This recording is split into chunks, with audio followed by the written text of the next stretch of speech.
কিছু আলেম শ্রেণীর মানুষ যে ব্যক্তি ফরিদ উদ্দিন মাসুদের মতো নাস্তিক মুরতাদের পক্ষ নয়, ও তো কোরআনের আইন বাধা দেওয়ার চেষ্টা চালাবে। যে ব্যক্তি বলে আমি এই শাহবাগে আসছি, এসে একটা নেকির কাজ করছি, যে ব্যক্তি সালমান এফ রহমানের পক্ষ নাই, বাবা দরবেশ। আল্লাহ পাক বলেছেন ওয়ামিনান নাসি মা ইউজিবুকা কাউলুহু ফিল হায়াতিদ দুনিয়া ওয়া ইউশহিদুল্লাহ আলা মা ফি কলবিহি ওয়া হুয়া আলাদ্দুল খিসাম। মানুষের ভিতরে কিছু মানুষ আছে, আমাদের দেশে কিছু মানুষ আছে, ওয়ামিনান নাসি মা ইয়াকুলু আমান্না বিল্লাহি ওয়া বিল ইয়াউমিল আখির। কিছু মানুষ বলে যে আমরাও ঈমানদার। সালমান এফ রহমান কি ঈমানদার পরিচয় দেয় নাই? শুধু পরিচয় দিয়েছে, এত পাণ্ডিত্য প্রকাশ করেছে যে বলেছে সেমিনারে, হাদিসে তো সমস্যা আছেই, কোরআনেও কিছু সমস্যা আছে। বাংলাদেশে সিরাত মাহফিল, নবীর জীবনী আলোচনা, নবীর জীবনীর সফলতা ব্যর্থতা অর্জন,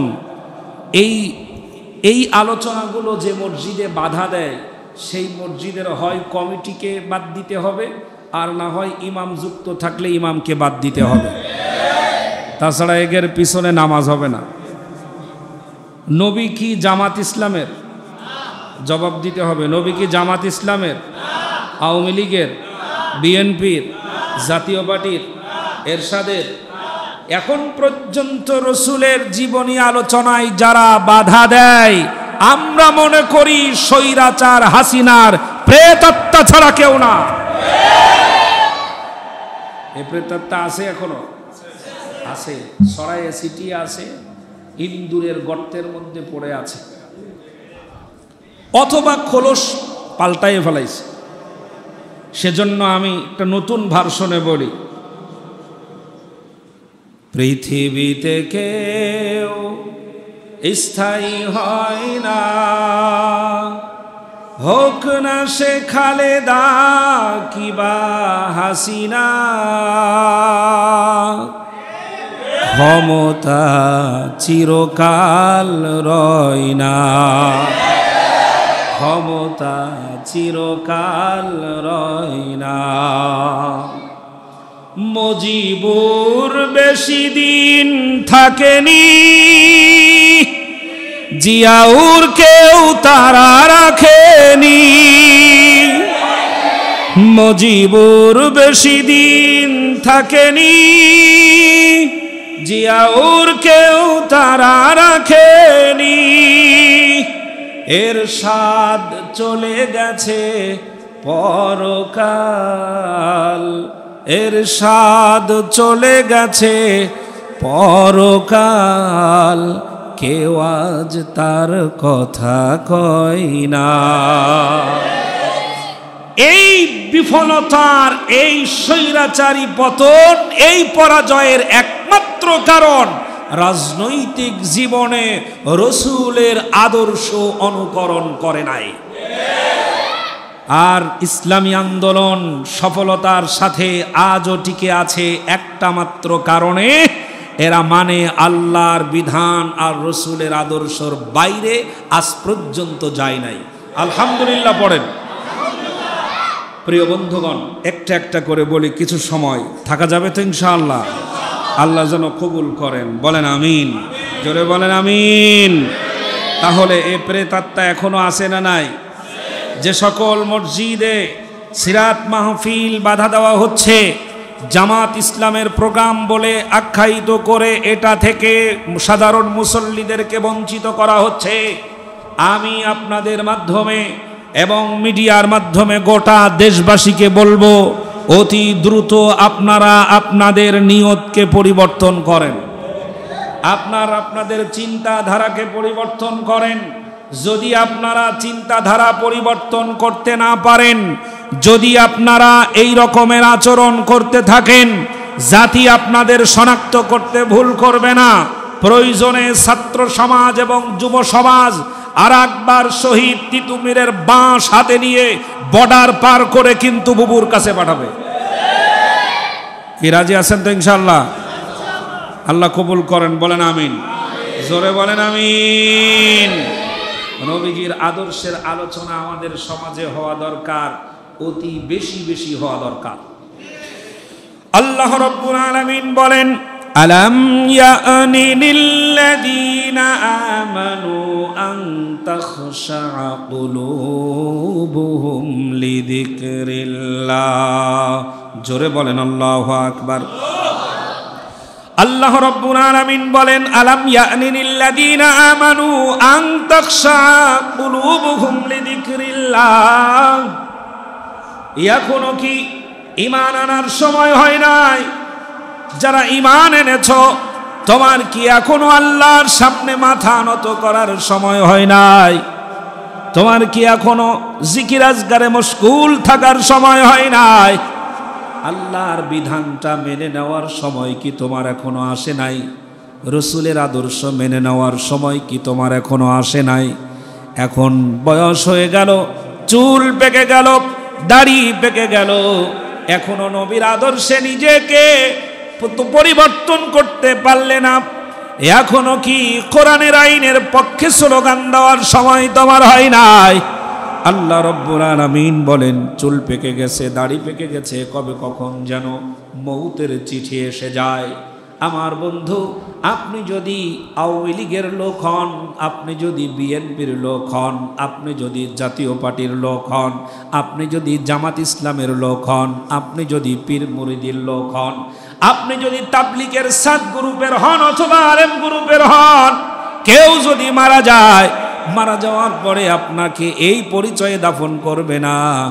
আমি তো বলি, যে ব্যক্তিরা আল্লাহর আদর্শ আল্লাহর হুকুম মানতে পারে না, নবীর আদর্শ মানতে পারে না, মৃত্যুর পরে কবরে নামানোর সময় তাদেরকে বলা উচিত, বিসমিল্লাহি ফি সাবিলিল্লাহি ওয়া আলা মিল্লাতি আওয়ামী লীগ।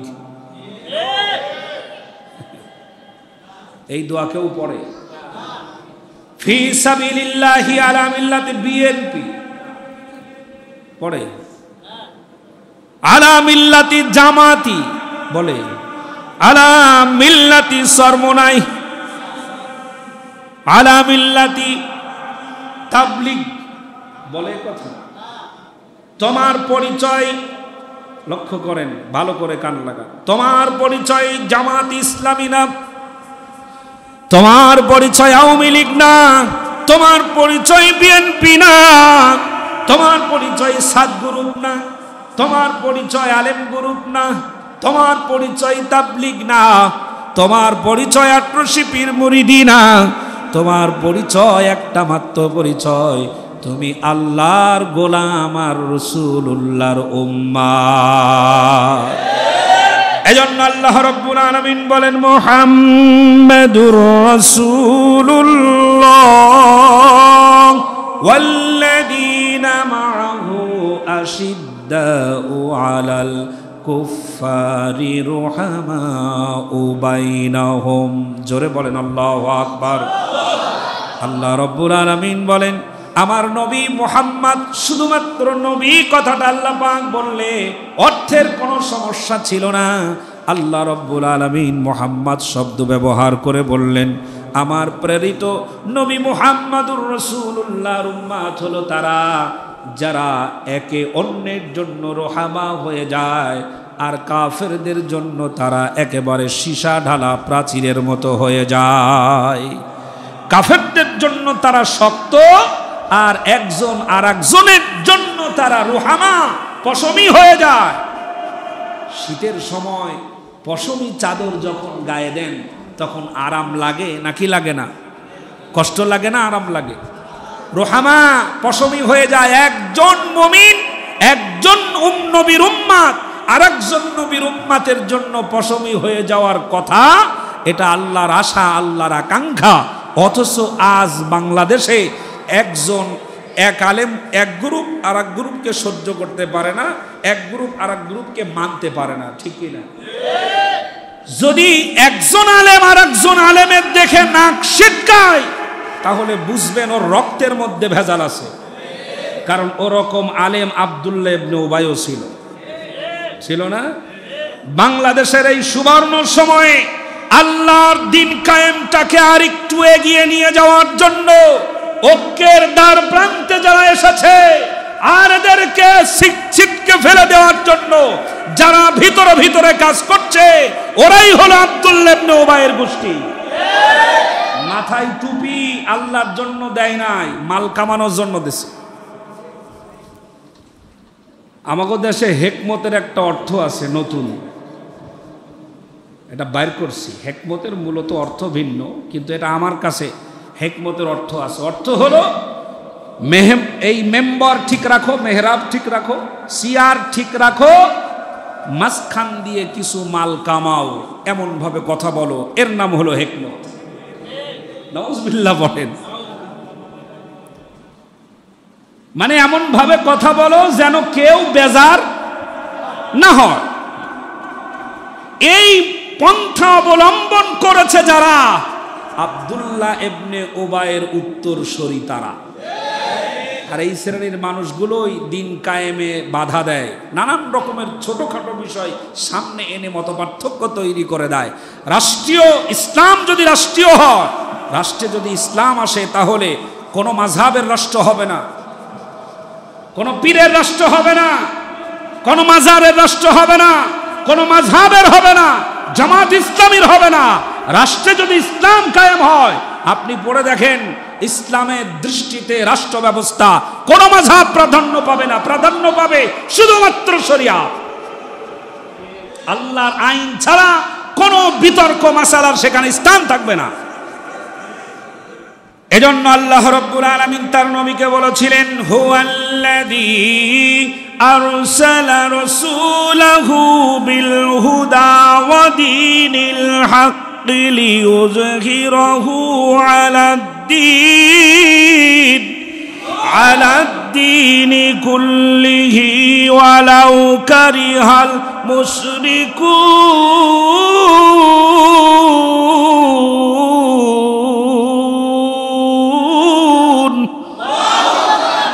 আল্লাহ রাব্বুল আলামিন তার নবীকে শুধুমাত্র নামাজের জন্য পৃথিবীতে পাঠান নাই, শুধু রোজা শিক্ষা দেওয়ার জন্য পৃথিবীতে পাঠান নাই, তাসবিহ তাহলিল গুলো শিক্ষা দেওয়ার জন্য পৃথিবীতে পাঠান নাই।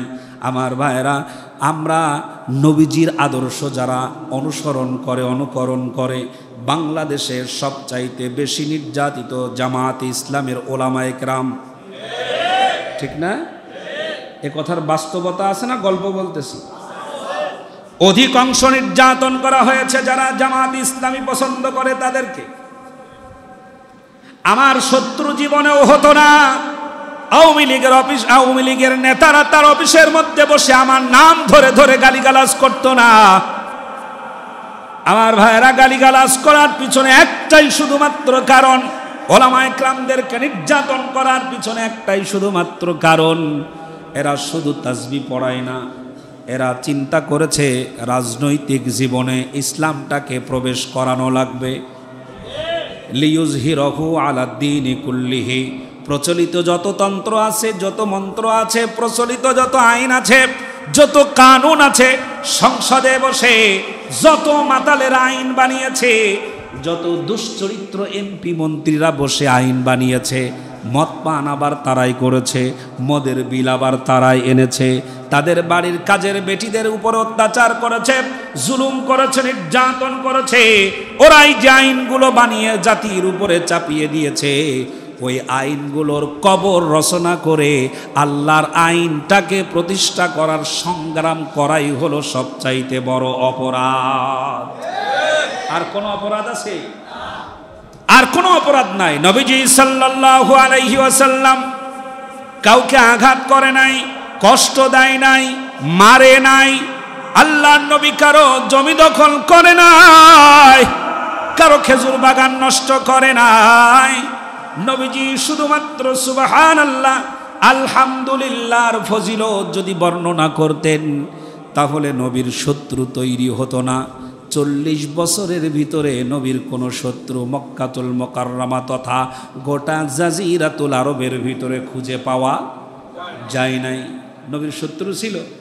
শত্রু ছিল না। নবীর কোনো শত্রু নাই, সকলে বন্ধু। আল্লাহ রাব্বুল আলামিনের নবী যখন রাজনৈতিক অঙ্গনে ওরা যে আইন বানিয়েছে, ওই আইনের কলিজার ভিতরে যখন হাত ঢুকিয়ে বলেছে এটা চলবে না, চলবে শুধুমাত্র আল্লাহর আইন, তখন তৈরি হয়েছে শত্রুতার নতুন কৌশল। আল্লাহ রাব্বুল আলামিন কোরআনুল কারীমার ভিতরে শত্রুতার চরম পর্যায়ের একটা বক্তব্য কোরআনুল কারীমার ভিতরে তুলে ধরেছেন। আল্লাহ পাক বলেন, আল্লাহ রাব্বুল আলামিন বলেন, ওয়া ইদ ইয়ামকুরু বিকাল্লাযীনা কাফারু লিয়ুথবিতুকা আও ইয়াকতুলুকা আও ইউখরিজুক ওয়া ইয়ামকুরুনা ওয়া ইয়ামকুরুল্লাহ ওয়াল্লাহু খায়রুল মাকিরিন। তিনটা সাবজেক্টে ওরা শত্রুতার চরম পর্যায়ে চলে গেছে। রাসূলকে বলা হলো মক্কাতুল মুকাররমার অশান্তির মূল কারণ। শুনতেছেন কথা? কাকে বলল? নবীজিকে বলল। এই সমাজের অশান্তির মূল কারণ হলো মুহাম্মদ।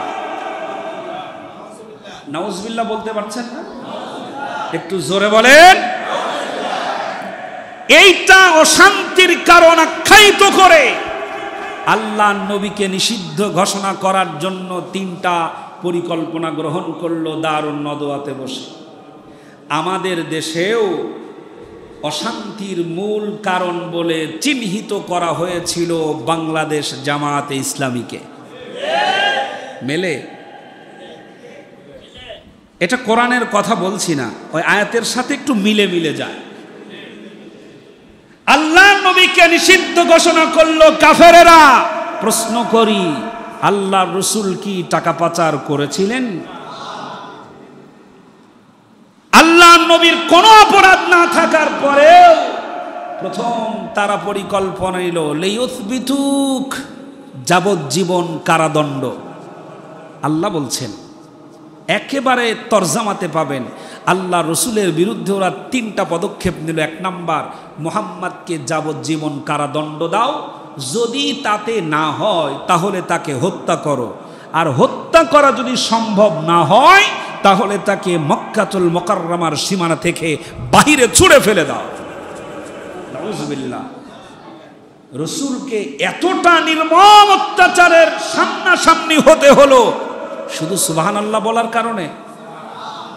খালিদ হোসেন সাইফি, আপনাদের এই মসজিদের সম্মানিত খতিব, প্রিয় ভাই, ততদিন পর্যন্ত ভালো হুজুর, যতদিন পর্যন্ত বলবে এমন একটা তাওবা শিক্ষা দেব তোমাদেরকে, জীবনের সব গুনাহ মাফ, এমন একটা তাসবিহ তোমাদেরকে শিখাবো যেই তাসবিহর কারণে জান্নাতের ভিতরে একটা বিরাট বড় বৃক্ষ তৈরি হবে আর তার ছায়া ছড়িয়ে যাবে চতুর্দিকে।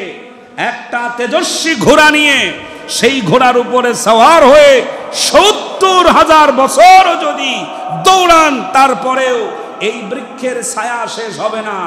এমন হাদিসগুলো বললে যতদিন বলবে ততদিন হুজুর ভালো, ঠিক না? একটা তাওবা তোমাদেরকে আমি আজকে শিখাবো, সমুদ্রের ফেনা পরিমাণও গুনাহ যদি থাকে তাও মাফ হয়ে যাবে। এটা যদি বলে তাহলে হুজুর ভালো। যতদিন বলবে ততদিন বলবে সাইফি সাহেবের মতো আল্লাহওয়ালা হুজুর আমাদের এই অঞ্চলে আর নাই। যখন বলবে ভাই শুধু এটা ইসলাম নয়, লাইসাল বিররু আন তুওয়াল্লু বুজুহাকুম কিবালাল মাশরিক ওয়াল মাগরিব, শুধু এটা ইসলাম নয়, সমাজকে সংস্কার করা লাগবে, রাষ্ট্রকে সংস্কার করা লাগবে। সুদের আইন চলবে না, ঘুষের আইন চলবে না, জেনা ব্যভিচার চলবে না, মদপান করা চলবে না, অশ্লীলতা বেহায়াপনা চিরতরে এটার কবর রচনা করে মাটির সাথে পুঁতে দিতে হবে। এই কথা যখন সাইফি বলবে তখন এলাকার মানুষেরা বলবে হুজুর তো এতদিন তো ভালোই ছিল, জামাত ইসলামে যোগ দিল কবে? বাস্তবতা আছে না? যখনই বলবে ইসলামী আইনের কথা তখনই লোকেরা বলবে হুজুর এতদিন তো আমাকে ভালোই ছিল, কিন্তু হঠাৎ করে হুজুর জামাতে ইসলামীতে যোগ দিল কবে? এই আইন তো চাই জামাত ইসলামের লোকেরা। আমি এক মাওলানাকে প্রশ্ন করেছিলাম, ভাই দিন কায়েম করা তো ফরজ, কোরআন হাদিস দ্বারা প্রমাণিত, নিঃসন্দেহে এটা তো মানেন? বলছে হ্যাঁ মানি। তাহলে একটু বলবেন কি আমাকে দিন কায়েমের বিষয়ে আপনার ব্যক্তিগত অবস্থান এবং ভূমিকা কি? তিনি তখন বলছেন, হুজুর আমি কোনো রাজনীতি করি না, এই দিন কায়েমের আন্দোলনে এসব আমার কাছে বলে লাভ নাই, এটা করে জামাত ইসলামের লোকেরা, আর কাছে যান। প্রথমত দুঃখ পেলাম, দ্বিতীয়ত খুশি হলাম, অন্তত আব্দুল্লাহ ইবনে উবাইয়ের গোষ্ঠীরা এটা মনে করে বাংলাদেশে ইসলামী রাজ কায়েম করার জন্য কাজ করে বাংলাদেশ জামাত ইসলামী। এরা নিজের মত প্রকাশ করা, নিজের মত প্রতিষ্ঠার সংগ্রাম করে না, নিজের মতটাকে কুরবানি দেয়, আল্লাহর আইন এবং রসুলের আদর্শকে প্রাধান্য দেয়। আমার ভাইয়েরা, আল্লাহর নবী যদি শুধু মক্কাতুল মুকাররমায় তাসবির কথা বলতেন, নবীর শত্রু হতো না। আপনারাও যদি তাসবির কথা বললেন, যতদিন ততদিন শত্রু পয়দা হবে না। নবীর দিন কায়েমের আন্দোলনটাকে সর্বপ্রথম বাধা দিয়েছে সব সময় তিন শ্রেণীর মানুষ বাধা দিয়েছে। এক নাম্বার হলো সমকালীন রাষ্ট্রশক্তি বাধা দেয়, দিন কায়েমের কথা বললে বাধা দেয় কয় শ্রেণী? এক নাম্বার হলো রাষ্ট্রশক্তি, দুই নাম্বার হলো কিছু আলেম শ্রেণীর মানুষ। মিলছে না? কিছু আলেম শ্রেণীর মানুষ। যেই ব্যক্তি ফরিদ উদ্দিন মাসুদের মতো নাস্তিক মুরতাদের পক্ষ নয়, ও তো কোরআনের আইন বাধা দেওয়ার চেষ্টা চালাবে। যে ব্যক্তি বলে আমি এই শাহবাগে আসছি, এসে একটা নেকির কাজ করছি, যে ব্যক্তি সালমান এফ রহমানের পক্ষ নাই, বাবা দরবেশ। আল্লাহ পাক বলেছেন, ওয়ামিনান নাসি মা ইউজিবুকা কাওলুহু ফিল হায়াতিদ দুনিয়া ওয়া ইউশহিদুল্লাহা আলা মা ফি কলবিহি ওয়া হুয়া আলাদ্দুল খিসাম। মানুষের ভিতরে কিছু মানুষ আছে, আমাদের দেশে কিছু মানুষ আছে, ওয়ামিনান নাসি মা ইয়াকুলু আমান্না বিল্লাহি ওয়া বিল ইয়াউমিল আখির। কিছু মানুষ বলে যে আমরাও ঈমানদার। সালমান এফ রহমান কি ঈমানদার পরিচয় দেয় নাই? শুধু পরিচয় দিয়েছে, এত পাণ্ডিত্য প্রকাশ করেছে যে বলেছে সেমিনারে, হাদিসে তো সমস্যা আছেই, কোরআনেও কিছু সমস্যা আছে। কোরআনেও কিছু সমস্যা আছে। যেই সালমান এফ রহমান ও ওয়ায়ুশহিদুল্লাহ আলা মা ফি কলবিহি স্বৈরাচারের সাথে হাত মিলিয়ে যত কাজ করেছে, জাতিকে বোঝানোর চেষ্টা করেছে আমি এটা তোমাদের জন্যই করছি, বিশ্বাস করো। আসলে সে ছিল একটা টাটকা 24 সালের এ যুগের ভিলেন। আরবিতে বলে মুনাফেক, আরবিতে বলে কি? মুনাফেক। আর এর রূপক শব্দ আমি এবছরের জন্য সিলেক্ট করেছি ভিলেন। মুনাফেকের অপর নাম কি? আর ভিলেনের মায়ের কখন হয়? ভিলেনের মায়ের কখন হয়? সবার শেষে। এখনো যারা ভিলেনি করছে, যদি ঠিকঠাক না হও, ভিলেনের মার যে শেষে হয়, এ কথা মনে রেখো। এই কথা ঠিক? আমার ভাইয়েরা, আল্লাহর দিন প্রতিষ্ঠা করতে গিয়ে বাধা দেয় কিছু আলেম শ্রেণীর মানুষ। পুঁজিবাদী শক্তি যারা দরবার নিয়ে বসে থাকে, ওরা মনে করে আমাদের দরবার যদি বন্ধ হয়ে যায় তাহলে কেমন করে চলবো? কারণ হলো, যেমন বাংলাদেশ জামাত ইসলামীর প্রত্যেকটা কর্মী, প্রত্যেকটা রোকন, প্রত্যেকজন সদস্য প্রত্যেকেরই কোনো না কোনো কাজকর্মে জড়িত আছে। এমনকি বারবার বলা হয় বসে থাকবেন না, আপনারা কোনো না কোনো কাজে জড়িত থাকবেন। কর্মী তৈরি করবেন, আপনি আপনার জনশক্তি তৈরি করবেন। তাম বাংলাদেশের যত পীর আছে, সব পীরের মুরিদগুলো যদি বাদ দেন, তাহলে মুদি দোকান ছাড়া এগুলোর আর কোনো উপায় থাকবে না। থাকবে? কোনো উপায় থাকবে না। এই জন্য মনে করে দরবার ঠিকঠাক, আর যা হয় হয়ে যা। এই কারণে তাদের স্বার্থ টিকে রাখার জন্য ইসলামী আইন প্রতিষ্ঠায় বাধা দেয়। এক নাম্বার বাধা দেয় রাষ্ট্রশক্তি, দুই নাম্বার বাধা দেয় কিছু পুঁজিবাদী স্বার্থান্বেষী কিছু আলেম, তিন নাম্বার বাধা দেয় হলো সমাজের সবচাইতে ধনী শ্রেণীর মানুষ। এরা তিনজন বাধা দেয় কি কারণে জানেন? এই আলেমের চাইতে এই তিনজন ভালো বোঝে। রাগ করবেন না আলেম ওলামা একরাম, এখানে এক ঝাঁক ওলামা একরাম আছেন, রাগ করবেন না। কারণ এই আলেমের, যে আলেম দিন কায়েমে বাধা দেয়, ওই আলেমের চাইতে এই তিন শ্রেণীর মানুষ ভালো বোঝে দিন আসলে কি। দিন মানে কি? তসবিহ। দিন মানে তসবিহ তাহলিল, কোরআন তেলাওয়াত, জিকির আজগার, রাত্রেবেলা উঠে তাহাজ্জুদের নামাজ। আমরা দিনটাকে শুধু ব্যক্তিগত আমলের মধ্যে সন্নিবেশিত করে ফেলেছি, তাই আমাদের কাছে দিন কায়েমটা এত কঠিন মনে হয়। লক্ষ্য করেন, একটা হিসাব খেয়াল করেন, একবারে চুপচাপ আমার দিকে তাকান, একটা হিসাব খেয়াল করেন। একজন ব্যক্তি 5 ওয়াক্ত নামাজ পড়ে, ভাইকে ঠকাই নাই, বোনকে ঠকাই নাই, আত্মীয় স্বজনের হক আদায় করেছে এবং কবিরা গুনাহ করে না, সব ঠিকঠাক আছে, তাহলে এই ব্যক্তি ব্যক্তিগতভাবে সফল। ব্যক্তিগতভাবে কি সফল? এখন এই রকম যদি এই মন্ত্রীর ট্যাকে 100 মানুষ থাকে, তাহলে মন্ত্রীর ট্যাকের জন্য এই ব্যক্তিগত সফলতা কোনো কাজে আসবে? কাজে আসবে? এই ব্যক্তিগত সফলতার কোনো পাওয়ার থাকবে না, এমনকি এই সফলতার তার নিজের পরিবারের কাছেই দাম নাই। বাবা ব্যক্তিগতভাবে সফল, ছেলে মদ পান করে, আছে না নাই? আছে। স্বামী ব্যক্তিগতভাবে সফল, কিন্তু স্ত্রী সপ্তাহে একদিন হলেও একটা সিনেমা দেখে। ভাই ব্যক্তিগতভাবে সফল, কিন্তু আরেকজন ভাই যতক্ষণ পর্যন্ত গাঞ্জায় টান মারে না, ততক্ষণ পর্যন্ত তার ঘুম আসে না। তাহলে তার ব্যক্তিগত সফলতা কি পরিবারে প্রভাব ফেলেছে? ছেলের উপরে, মেয়ের উপরে, ভাইয়ের উপরে। এইভাবে করে গোটা দুনিয়ার মানুষ যদি ব্যক্তিগতভাবে সফল হয়, তাতে সমাজ এবং রাষ্ট্র কখনো পরিবর্তন হবে না। সমাজ এবং রাষ্ট্র পরিবর্তন করতে হলে সামষ্টিকভাবে আল্লাহর আইন সাংবিধানিকভাবে জাতির জন্য নির্ধারণ করা লাগবে। এদেশে এই যে আপনাদের আশেপাশে কি বাজার আছে নেই? পাগলা বাজার। পাগলা বাজারে 100 দোকানদারকে সন্ধ্যার সময় গিয়ে বলবেন যে ভাই, আপনারা 100 দোকানদার ব্যবসা করেছেন, আমাকে একটু বলেন তো আপনাদের লাভ হয়েছে না লস হয়েছে? 100 দোকানদার আপনার লাভের একটা গল্প শোনাবে না? এই লাভ্যাংশটা, সে যে লাভ হয়েছে, তার যে উপকার হয়েছে, সে যে উপকৃত হয়েছে, তার এই লাভটা সামাজিক না ব্যক্তিগত? ব্যক্তিগত। এই ব্যক্তিগত লাভ দিয়ে সমাজের একটা দুস্থ পরিবারের কোনো উপকার হবে না। হবে? সে তার টাকা দিয়ে বাড়ি বানাবে, গাড়ি বানাবে, ভালো জামা কাপড় হাবি জাবি সবগুলো করবে, সামাজিকভাবে কোনো উন্নতি করবে না।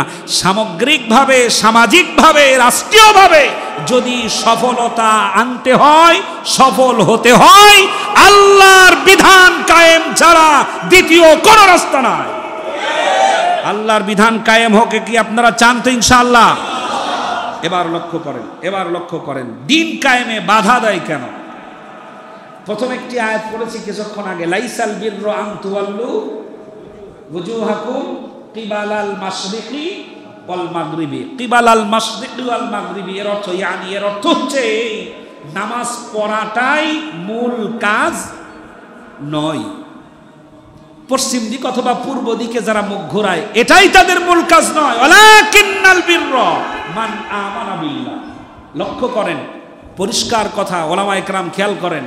লাইসাল বিররা, আল্লাহ নামাজিদেরকে ডাক দিলেন, নামাজ পড়াটাই মূল কাজ নয়। ঈমান না আনলে কি নামাজ পড়ছে? একদিকে ঈমান না আনলে নামাজ পড়ে নাই, তার মানে যারা নামাজ পড়ে তারা ঈমানদার, যারা নামাজ পড়ে তারা কি? এই লোকগুলোকে উদ্দেশ্য করে বলছে, ঈমানদারেরা, লাইসাল বিররা আন তুওয়াল্লু ওয়ুজুহাকুম কিবালাল মাশরিকি ওয়াল মাগরিব ওয়ালাকিন্নাল বিররা মান আমানা বিল্লাহ।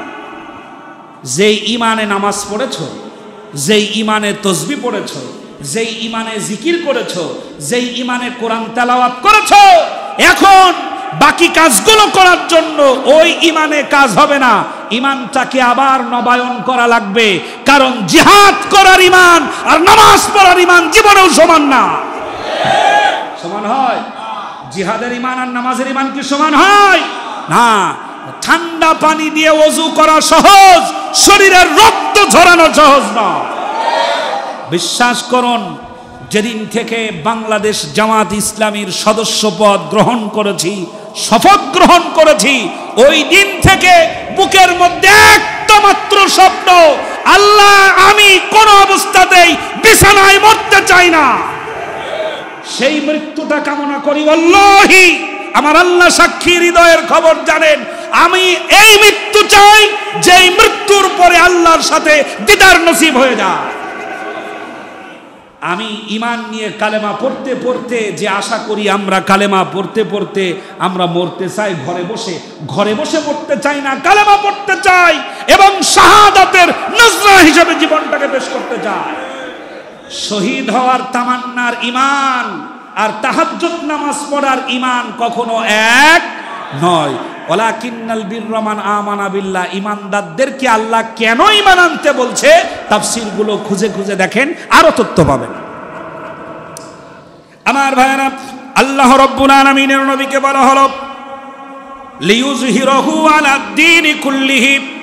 মক্কাতুল মুকাররমার সমাজের ভিতরে যত আইন চলছে সব আইনগুলো বন্ধ করে দাও, আমি আল্লাহর পক্ষ থেকে প্রেরিত আইনটাকে প্রতিষ্ঠা করো। এটাই হলো তোমার মিশন, এটাই হলো তোমার কাজ। আল্লাহ রাব্বুল আলামিনের নবীর উপরে নাজিল যখন হয়ে গেল কোরআনুল কারীমের আইন প্রতিষ্ঠা করা, আমার ভাইরা, দিন শব্দের অর্থ আপনারা বিভিন্ন পর্যায়ে পাবেন। আমি দিন শব্দের অর্থ কোরআনুল কারীম দিয়ে যতটা খোঁজার চেষ্টা করেছি, 1 নাম্বার দিন শব্দের অর্থ হলো ধর্ম, 2 নাম্বার দিন শব্দের অর্থ হলো আনুগত্য, 3 নাম্বার দিন শব্দের অর্থ হলো আইন কানুন, 4 নাম্বার দিন শব্দের অর্থ হলো বিচার ব্যবস্থা, 5 নাম্বার দিন শব্দের অর্থ হলো রাষ্ট্র ব্যবস্থা। সুবহানাল্লাহ। দিন শব্দের অর্থ শুধু ধর্ম নয়, দিন শব্দের অর্থ শুধুমাত্র নামাজ নয়, দিন শব্দের অর্থ চোখের পানি ফেলে দিয়ে কাঁদা নয়, প্রয়োজন যদি হয় চোখের পানির পরিবর্তে চোখ দিয়ে আগুন ঝরানো লাগবে, চোখ দিয়ে আগুন ঝরানো লাগবে। আর আমাদের দেশে, আমি গতকালকে একটা প্রোগ্রামে ছিলাম, যে মসজিদে প্রোগ্রাম হচ্ছে ওই মসজিদের ইমাম সাহেব আলোচনা করছেন, আমি বসে আছি, একটু আগে ভাগে গেছি তো বসে আছি, তো ওনার আলোচনা মনোযোগ দিয়ে শুনছি। উনি বলছেন যে আমি জীবনেও রেগে কথা বলি না, এটা আমার সাথে, আমি মনে করি এটা মানাই না আমার। কথা শুনতেছেন? আমি জীবনেও রেগে কথা বলি না এবং মসজিদে বয়ান করার সময় আমি জোরে চিল্লানি দেই না। এটা একটা ভালো গুণ না? আপনারা কিন্তু বিপদে পড়ে গেছেন। একটা ভদ্র মানুষ জীবনে কোনোদিন কি দেয় না, চিল্লানি দেয় না, জোরে কথা বলে না, রাগ করে না, চোখ গরম করে না। এর মতো ভালো মানুষ কি সমাজে আর হয়? সমাজে আর হয়? ইসলাম, কোরআনও বলে না এ লোকটা ভালো, হাদিসও বলে না এ লোকটা ভালো। আমাদের দেশে রাগ কমানোর তাবিজ আছে, আছে না? রাগ কমানোর 101টা উপায় বই আছে না ভাই? বিভিন্ন ধরনের দোয়ার বই, রাগ কমানোর কি দোয়া। এই বই এই কোন শয়তানে যেটা বানাইলো? ইমানদারের যদি রাগ না থাকে কাফের জীবনেও ভয় পাবে না। ইমানদারের রাগ থাকবে, মেজাজ থাকবে, কিন্তু একটা শব্দ এখানে ব্যবহার হবে, সেটা হলো মেজাজ হবে ঠিকই, সে মেজাজের ভারসাম্যতা রক্ষা করবে। রাগ থাকবে ঠিকই, রাগটাকে কন্ট্রোল করবে। যেখানে রাগ দরকার সেখানে রাগ দিয়ে রাগটাকে তরবারি বানায়া যখন সামনে আগাবে, নাস্তিক, মুরতাদ আর তসলিমা নাস্তিনদের মতো শয়তানেরা আল্লাহু আকবারের ধ্বনি শুনলে পরে ওদের হৃদ জমিন কেঁপে উঠবে। ইমানদার যদি বলে আমি জীবনে চিল্লানি দেই না, রাগ করি না, তাহলে ওরে দেখে শয়তানও ভয় পায় না। এই গুণটা আদর্শ রসুলের নয়। আপনি এখানে আলেমরা আছেন, আপনি আজকেই বাসায় গিয়ে খোলেন মিশকাতুল মাসাবি, মিশকাতুল মাসাবি। আল্লাহ রসুল যখন 7টি কারণে আল্লাহ রসুল রেগে যেতেন, কয়টা কারণে? 7টি কারণে নবীজি রেগে যেতেন। আর উনি বলছে আমি জীবনে রাগ করি না। তাহলে কি মিলল? রাসূলের আদর্শের সাথে মিলল? তাহলে ওর নামাজ, ওর ইমামতি, ওর খুতবা দেওয়া সবই টাকা ইনকামের ধান্দা না? 5 শ্রেণীর মানুষের জন্য সমাজ নষ্ট হয়, তার ভিতরে 1 নাম্বার হলো ওইটা যে সমস্ত আলেমরা চাটুকার। যে সমস্ত আলেমরা কি চাটুকার। আমার ভাইরা, তাহলে দিন শব্দের 1 নাম্বার অর্থ পাবেন ধর্ম, 2 নাম্বার অর্থ হলো আনুগত্য, 3 নাম্বার দিন শব্দের অর্থ হলো আইন কানুন, 4 নাম্বার দিন শব্দের অর্থ হলো বিচারের দিন, 5 নাম্বার দিন শব্দের অর্থ হলো রাষ্ট্র ব্যবস্থা, দিন শব্দের অর্থ হলো সমাজ ব্যবস্থা, দিন শব্দের অর্থ হলো অর্থনৈতিক ব্যবস্থা, দিন শব্দের অর্থ হলো সার্বিকভাবে জীবন ব্যবস্থা। এই জন্য আল্লাহ রাব্বুল আলামিন বলেছেন, আমাই ইয়াবতাগি গায়রাল ইসলামি দীনান ফালাই ইউকবালা মিনহু ওয়া হুয়া ফিল আখিরাতি মিনাল খাসিরিন।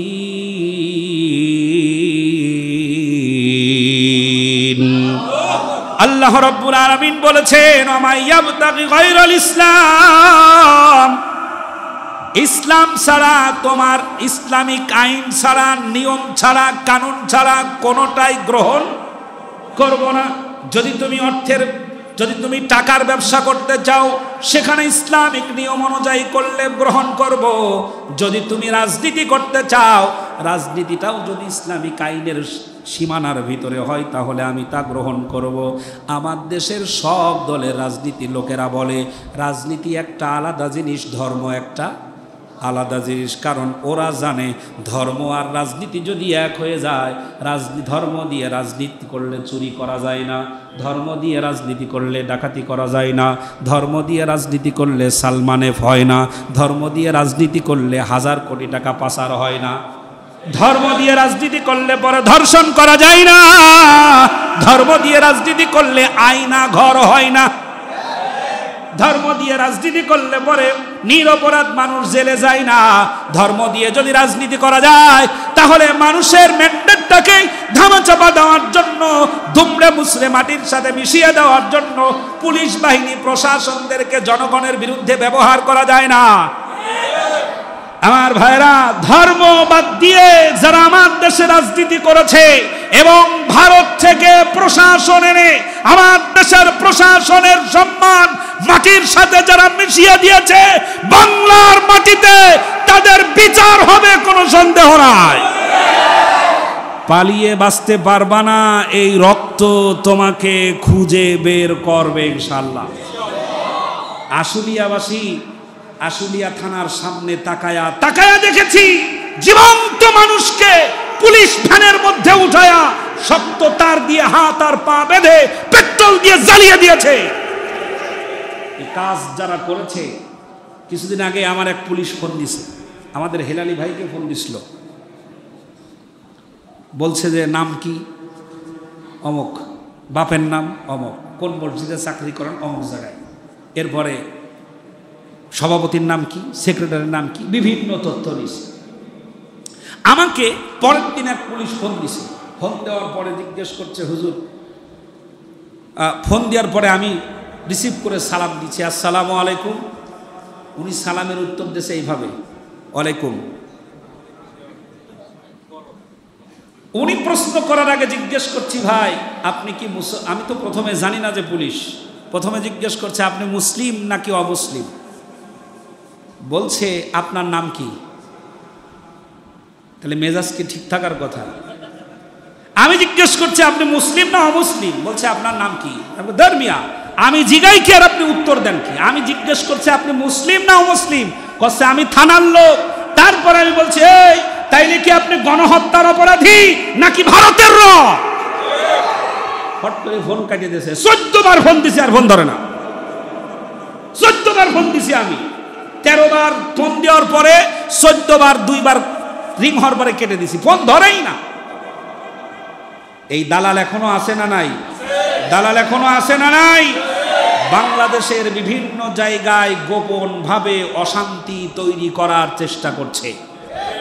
প্রিয় ভাইরা, চিরুনি অভিযান করে ভারতের দালালদেরকে বের করে, মনে রাখবেন 71 সালে করেছিল পাকিস্তানি রাজাকারের তালিকা, করছিল না? 24 সালে রাজাকারের তালিকা হবে ভারতের রাজাকার কারা তারা। আমাদের দেশে এখন এই যে আমার সোনার বাংলা, আমি তোমায় ভালোবাসি, এটা নিয়ে খুব মাতামাতি হচ্ছে। ইউটিউবে আমার আলোচনা আছে, তথ্য উপাত্ত দিয়ে কথা বলেছি। রবীন্দ্রনাথ ঠাকুর কে ছিল আর কখন এটা বানিয়েছে, ও কোন ধরনের জমিদার ছিল। আমার কুমারখালীতে আছে ওর কুটিবাড়ি। কুমারখালী গেছেন? এখানে কুমারখালীর কেউ আছে? কুমারখালী থানা, কুমারখালী থানা, আচ্ছা কুটিবাড়ি গেছেন না? কুটিবাড়ি, কুমারখালীতে আছে কুটিবাড়ি। এইটা ছিল রবীন্দ্রনাথ ঠাকুরের একটা আড্ডাখানা। এখানে খাজনা আদায় করার টেবিল আজও রয়েছে। মানুষের ছাগল গরু বের করে এনেছিল এই অত্যাচারী এই কবি শ্রী শ্রী রবীন্দ্রনাথ ঠাকুর। তার সোনার বাংলায় মায়া কান্না যারা করছে, ওরা বাংলাদেশের বন্ধু। আমার মনে হয় না ভারতের দালাল ছাড়া কিচ্ছু না। আল্লাহ তাআলা যেন আমাদেরকে বুঝার তৌফিক দান করেন, বলেন আমিন। দেশের জন্য সামগ্রিকভাবে দেশের জন্য আমাদের এক হয়ে কাজ করতে হবে, এক হতেই হবে। এছাড়া দ্বিতীয় আর কোনো রাস্তা আছে কি? দ্বিতীয় আর কোনো উপায় নাই। শরীয়ত, কোরআন এবং শরীয়তের আইন, এই দুইটাতেই আমাদের এক হতে হবে। সামান্য ছোটখাটো মাসালা সামনে এনে ঐক্য বিনষ্ট যারা করবে, পরিষ্কার কথা, এরাই হলো জাতির একেবারে শেখ হাসিনা তৈরি করা আর জাতির জাতীয় দুশ্মন। আপনি কি করেন সেটা বড় কথা নয়, দেশে আল্লাহর কোরআন প্রতিষ্ঠা হোক তা তো চান। যারা করতে চায় তাদের সাথে আপনার সহযোগিতা করতে হবে, আর না হলে আপনি সামনে যান, আমরা আপনার সাথে আছি। এদিকেও যাবে না ওদিকেও যাবে না, সামান্য ছোটখাটো বিষয় নিয়ে সামনে মাতামাতি করে জাতীয় ঐক্য নষ্ট করবে, এই রকমের যে ব্যক্তি হোক না কেন, সাথে সাথে প্রতিবাদ করবেন। আপনি কে? কোন জায়গার দালাল আর কোন জায়গার এজেন্ট নিয়ে কাজ করেন আপনি? বাংলাদেশে আমরা দেখেছি পাকিস্তানিদেরকে, আমরা দেখেছি ব্রিটিশদেরকে, আমরা দেখেছি আইয়ুব খানের শাসন, বঙ্গবন্ধুর ভাষণ, জিয়া কেটেছে খাল, এরশাদ চাচার নানান তাল, ফখরুদ্দিন, মঈনুদ্দিন, সব ঘোরার দিন দেখা শেষ। এখন একটা জিনিস দেখতে হবে, আল্লাহর কোরআন দিয়ে বাংলাদেশ সাজালে কেমন দেখা যায়।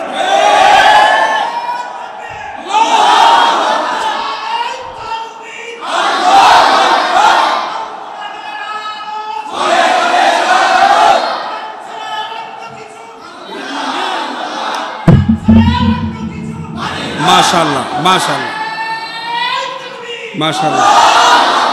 আল্লাহ আপনাদের সম্মান বাড়িয়ে দিন, বলেন আমিন।